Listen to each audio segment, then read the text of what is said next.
Alhamdulillah wa salatu wa salamu ala rasulillah amma ba'd. Assalamu alaikum wa rahmatullahi wa barakatuh. Brothers and sisters, I really hope that you will watch this video until the very end, inshallah ta'ala. Even if you're a person who's made up your mind and you're going to go and vote, or you're a person who made up your mind and you're not going to go vote, I'd still request you to watch this video to the end. Why? Because in this video you are going to learn something about Allah that most likely a lot of people don't know, and they're going to learn it inshallah ta'ala, and hopefully the very least that they'll walk away with today, which is quite a lot at the end of the day, is that they will know one of the names of Allah subhanahu wa ta'ala. With that said, before I begin and I go into the name of Allah, I just want to mention the purpose of this video. As I think most are aware, the position that we are inclined to is the position of the scholars such as Sheikh Salih al-Fawzan, Sheikh Muqbil, Sheikh Muhammad Khalil Harras, and other ulama who have said that voting in a democratic election is something that is not allowed, it is haram.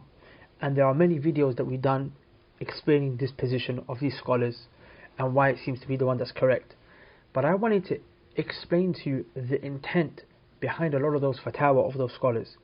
Why is it that it is haram for a person to participate in a democratic election? Is because ultimately what the scholars are arguing is that by voting in a democratic election, you are actually taking away one of the rights that belongs to Allah alone, and you're giving that right to someone else other than Allah. You're taking something that is Allah's and you're giving it to someone else who is other than Allah Azza wa Jal. What is this right? I'm going to tell you in a second, but I want to start off by predicating this discussion with the name of Allah Azza wa Jal, and from this name of Allah, one of his rights has been taken away. Which name is it? It is the name Al-Malik, Al-Malik, the owner, the king. This is who Allah Azza wa Jal is. He is the supreme owner. He owns me, you. He owns the earth. He owns the United Kingdom. He owns Europe, Asia. He owns the heavens, the earth, the stars, the galaxies, the first heaven, the second heaven, the third, fourth, fifth, sixth, seventh. All Allah owns everything. And not only does He own it, He is its king. He is the king of everything. And I want to mention to you some verses in which Allah Azza wa Jalla describes Himself in this way. Allah said, "Huwa Allahu alladhi la ilaha illa huwa al-Malik al-Quddus." Allah said, He is Allah. Who is He? Allah describes Himself, the one there is no one that's worthy to be worshipped in truth except for Him. He is Al-Malik. Allah said, the King, Al-Quddus, the one who's pure, who's free from any defect.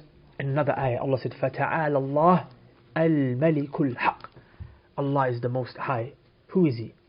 Al-Malik al-Haq, the King of Truth. Then Allah said, La ilaha illa huwa rabbul arsh al-kareem. There is no one worthy to be worshipped in truth except for Him. He is the Lord of the throne. He is the Lord of the supreme throne. Pay attention. Notice how when Allah mentions He is the owner, He is the King, He mentions after that, He is the only one that should be worshipped. No one else should be worshipped besides Him subhanahu wa ta'ala. Allah said in another ayah, وَلِلَّهِ الْمُلْكُ السَّمَاوَاتِ وَالْأَرْضِ. Allah said, to Allah belongs the dominion, the kingdom of the heavens and the earth. وَاللَّهُ عَلَى كُلِّ شَيْءٍ قَدِيرٌ. And Allah, He is the one who has ability over everything. He can do whatever He wants. In another ayah, Allah said, الْمُلْكُ يَوْمَئِذٍ الْحَقُّ لِلرَّحْمَنِ. That the kingdom on that day, who will it belong to? Allah said, لِلرَّحْمَنِ, to the most merciful. It belongs to Allah. Everything, Allah is reminding you and me, He owns it, He controls it, and He is the King. Allah said in another ayah, لِمَنِ الْمُلْكُ الْيَوْمِ. Allah said, on this day, who does the kingdom belong to? Who does the earth belong to? Who does the universe belong to? Who do the stars belong to? Who do the humans belong to? Who do the animals belong to? Who do the galaxies belong to? Allah said, لِلَّهِ الْوَاحِدِ الْقَهَّارِ. It belongs to Allah. Who is He? Al-Wahid, the one, Al-Qahar, the irresistible. From this, brothers and sisters, we learn Allah is the King and Allah is the owner. Now, here's the point that I want to lead to. If Allah is the true King, He's not a false King. No, He's the true King. Then what is it that a king has the right to do? And no one else can do that if the king is there. make laws. Only the king has the right and the ability to legislate, to do tashri', to bring about legislation, to bring about laws. Only the king can do that. Only the king, no one else other than him. If Allah is telling you, I am the king, then it is only Allah who has the right to make laws. And Allah Azza wa Jal, He further elucidates on this matter in the Quran when Allah said, Wallahu yahkumu la mu'aqiba li hukmih. Allah said, Allah is the one who judges, and there is no person that has the right to put back the judgment of Allah. Allah said in another ayah, وَلَا يُشْرِكُ فِي حُكْمِهِ أَحَدًا. There is no one who shares with Allah. There is no one who does shirk with Allah when it comes to legislation. No one. And there are many other ayat in the Quran like this. Now, if we've learnt that Allah is the king, and only the king has the right to make laws, then what did Allah say about those who take someone else besides Allah as a person who makes laws? In other words, Allah is saying, I am the only one that can make laws because I am the king. So then now, what is the situation in the Quran of the person who takes another man as a lawmaker or a woman as a lawmaker besides Allah? What is the situation of these people? Allah said in Surah At-Tawbah, اتخذوا أحبارهم ورهبانهم أربابا من دون الله. Allah said these people, they took their rabbis and they took their monks as what? As gods besides Allah. Allah said the Jews and the Christians, they took their scholars and they took their monks and they made them gods, arbab, Rabb, besides Allah. Now there was a Sahabi who used to be a Christian. He was Adi ibn Hatim radiallahu anhu. And when he heard this, he said to the Prophet ﷺ, he said, because he used to be a Christian, he said, Ya Rasulullah, we didn't take our monks as gods. He's trying to say, I don't understand this ayah. Allah is saying the Jews and the Christians took their rabbis and their monks as gods, but Ya Rasulullah, we didn't worship our monks. I mean, he's trying to say we used to worship Jesus, but we never worshipped them. And then the Prophet said in the hadith, is famous, it's Sunan al-Tirmidhi, you open up Tafsir ibn Kathir and you open up Tafsir of this ayah in Surah At-Tawbah, you'll find this hadith there, where the Prophet explained this ayah. He said, did you not take these rabbis and monks and follow them in when they took halal that Allah made halal and they made it haram? And when Allah made things haram, they made them halal. In other words, they changed the law of Allah. They changed Allah's legislation. They played around with it. And the Prophet said, they took them in that. They followed them in that. Adi ibn Hatim said, yes, that's true. We did do that. The Prophet said, tilka ibadatuhum. He said, then that was you doing ibadah of them. That was you worshipping them. So in other words, taking the law that Allah made and it being changed by a man and following him in that and believing that he has the right to do that. The Prophet said, this is ibadah. And ibadah is what is only for Allah. Anyone who does ibadah for other than Allah, he obviously fell into shirk, right? So then taking a person as a legislator and believing he is a legislator, this is an ibadah and it can only be for Allah. But if you do it for someone besides Allah, this is what? You taking that person as a God. This is you taking them as a Lord. This is you taking them as a God besides Allah. Now, again, I'm not here saying that anyone who votes in a democratic election believes that the person that they're voting for is a God. But the point here is that it can be the case. It can definitely be the case. Because the whole discussion is around the rights of Allah. And it's true, there are certain situations in which a person may do something that's kufr and they don't fall into kufr, because there are mawani or takfir, there are things that prevent the takfir from falling onto them. It could be ignorance, it could be, being forced. I'm not talking about that. I'm not out here doing takfir on anyone. I'm just telling you the default position. I'm trying to tell you the position from which the scholars are coming. And this is a right of Allah, and it shouldn't be given to anyone else other than Allah subhanahu wa ta'ala. Does that make sense? So now, what is it that Allah Azza wa Jalla says? So now that we know that a person who makes laws on your behalf other than Allah, okay, a person who makes laws on your behalf other than Allah, this person is a God. It can become a God for you. I'm not saying it is, but he can, depending on the level that you've taken it, this person can become a God for you. How does Allah subhanahu wa ta'ala describe people who take other gods besides Allah? Other things that are worshipped besides Allah? And this is the part I really want you to focus on, because they can't help you. They can't help you. Whoever it may be, whether it be a legislator or an idol or a prophet or a king or a prime minister, he cannot help you. If you've taken him as a God besides Allah, or you've given him some things that are only for Allah, he can't help you. Look at these verses. Allah said, قُلِ ادْعُوا الَّذِينَ زَعَمْتُم مِّن دُونِهِ فَلَا يَمْلِكُونَ كَشْفَ الضُّرِّ عَنْكُمْ وَلَا تَحْوِيلًا. Allah said, say to them, O Muhammad, call upon those who you claim are besides Allah. Call upon them. Those who you claim are besides Allah. فَلَا يَمْلِكُونَ كَشْفَ الضُّرِّ عَنْكُمْ. They do not have the ability to remove harm from you. وَلَا تَحْوِيلًا. And they can't take that harm. Number one, they can't remove it completely. And number two, forget removing it completely, they can't even move it from you to someone else. Another ayah, Allah says, قُلِ ادْعُوا الَّذِينَ زَعَمْتُم مِّن دُونِ اللَّهِ.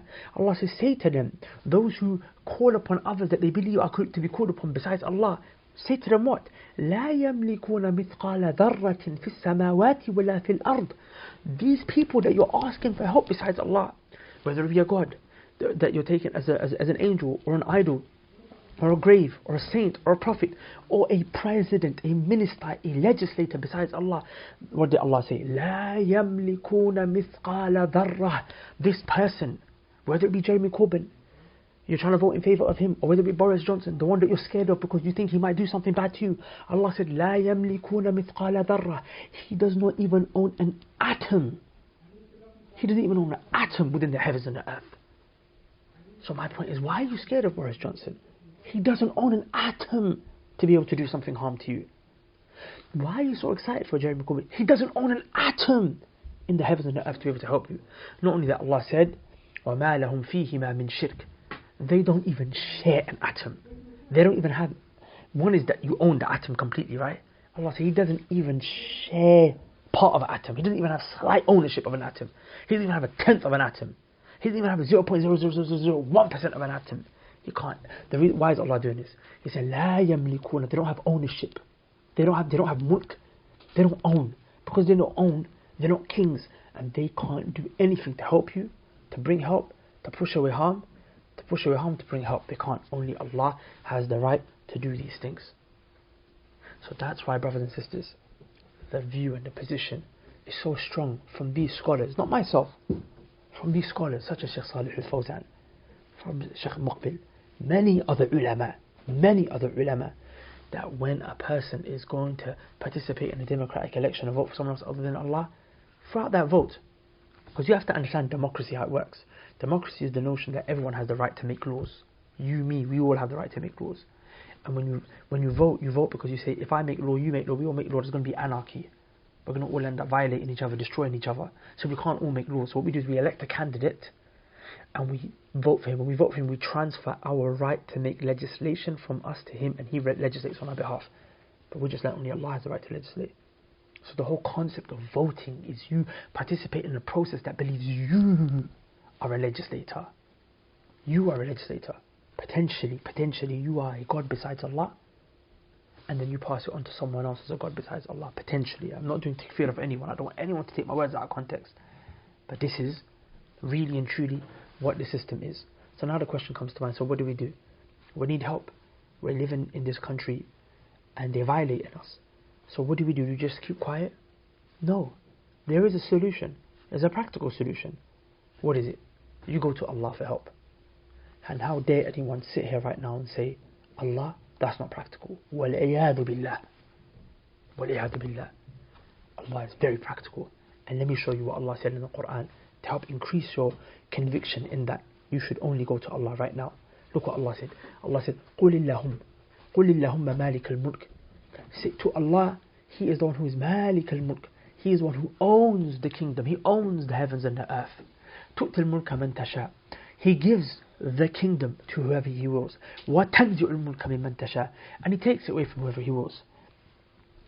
وَتُعِزُّ مَنْ تَشَاءُ وَتُذِلُّ مَنْ تَشَاءُ. He gives honor to whom He wills, and He belittles and puts low whoever it is that He wills. بِيَدِكَ الْخَيْرِ. All of the good is in His hands. إِنَّكَ عَلَى كُلِّ شَيْءٍ قَدِيرٌ. You, Allah, you are the one who has ability over all things. So here what we learn. Allah, He gives honor, He takes honor. Allah gives kingdom, Allah takes kingdom. Allah gives strength, Allah makes you weak. Allah does this. Why? Because He owns it. He gives it to whomever it is that He wills. And when is it that Allah will give this to you? I'm going to give you just one verse. To show you when Allah will give it to you. Because for Allah to give it to you, You have to come with the reasons for Allah to give it to you. And if Allah's going to take it away from you, you need to not come with the reasons for Allah to give it to you. Then Allah will take it away from you, of course, right? So look at this one ayah, Surah Al-Hajj, ayah number 41. Allah said, الَّذِينَ إِن مَكَّنَّاهُمْ فِي الْأَرْضِ, the ones who Allah makes strong on the earth. Who are they? Who does Allah give strength to on the earth? Who does Allah give victory to on the earth? Authority to on the earth? Respect on the earth? Security, safety on the earth? Who is it? Allah said, أَقَامُوا الصَّلَاةِ, the ones who establish the prayer. أَقَامُوا الصَّلَاةِ. Allah didn't say the ones who pray. Allah says the ones who establish the prayer. Establish means they come with its conditions, they come with its pillars, they come with its obligations, they come with its sunnah, they pray properly. وَآتَوُوا الزَّكَاةَ, they give the zakat. Come on, we're missing. You got people who don't pray anything except for Jum'ah. Some pray only Eid. And they are always screaming at the top of their lungs, vote, vote, vote, vote, vote, vote, vote. Allah's not going to give strength to these people. Allah said the ones who are establishing the prayer.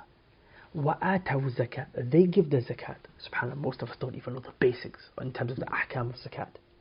Allah said, وَأَمَرُوا بِالْمَعْرُوفِ, they command the good. وَنَهَا عَنِ الْمُنْكَرِ, they forbid the evil.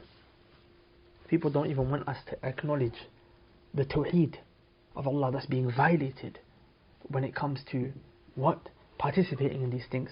And they think they'll have victory when Allah said He will give it to those who command the good, forbid the evil. So that's the people who Allah Azza wa Jal will give victory to. Those who pray salah, who pray zakat, who give the zakat, who enjoy good, forbid evil. The greatest good is tawheed and the greatest evil is shirk. You come with tawheed, Allah will give you victory. You stay away from shirk, Allah will give you victory, inshallah. There's another ayah in Surah An-Nur, ayah number 55. You can look it up, inshallah, in your own time. Allah said the exact same thing. He made a promise to those who believe righteous and do righteous actions that will give them authority on the earth. When what? Allah said, يَعْبُدُونَنِي. Allah said, there's a condition. Worship me alone. لَا يُشْرِكُونَ بِي شَيْئًا. Do not come with any shirk.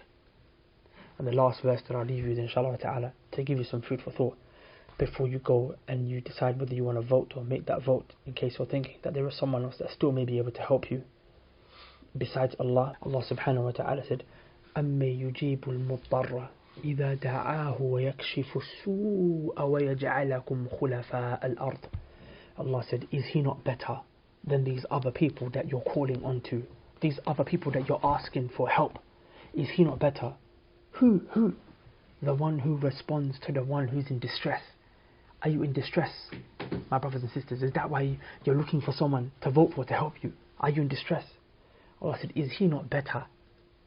He responds to you, the one who is in distress. And what does He do? وَيَكْشِفُ السُّوءَ, and He removes the evil that is coming towards this person. He removes evil from you. He protects you, safeguards you. وَيَجْعَلَكُمْ خُلَفَاءَ الْأَرْضِ, and He makes you Khalifa on the earth. He makes you inheritor of the earth. Come on, aren't these things that we're looking for? And then what did Allah say at the end? أَإِلَهُمَّ Allah, is there any other God besides Allah? And Allah ended by saying, قَلِيلًا مَا تَذَكَّرُونَ. Allah said, very little did the people remember. Yeah, very little. So are you going to be from the many that forget that Allah is the one that should be asked for help? Or in this time, testing time, are you going to be from the little that remember, who else is better than Allah? The one who calls out when you make dua, removes evil and makes you a Khalifa on the earth. There is no one else better than Allah. And if we put even a quarter of the energy that me and you have been putting into these elections towards Allah, we would find the victory. As Allah said, أَلَيْسَ سُبْحُ بِقَرِيبٍ, the victory is going to come like tomorrow. And Allah said, is tomorrow not close? It is. The distance between Allah changing our situation is the distance between how long we decide to come back to Allah. If we will come back to Allah by tomorrow, inshallah we'll find a lot of khair. Please share this video so people can really watch it and just have another think before they pass that vote tomorrow. Subhanakallahumma wa bihamdik, ashhadu an la ilaha illa ant, astaghfiruka wa atubu ilayk.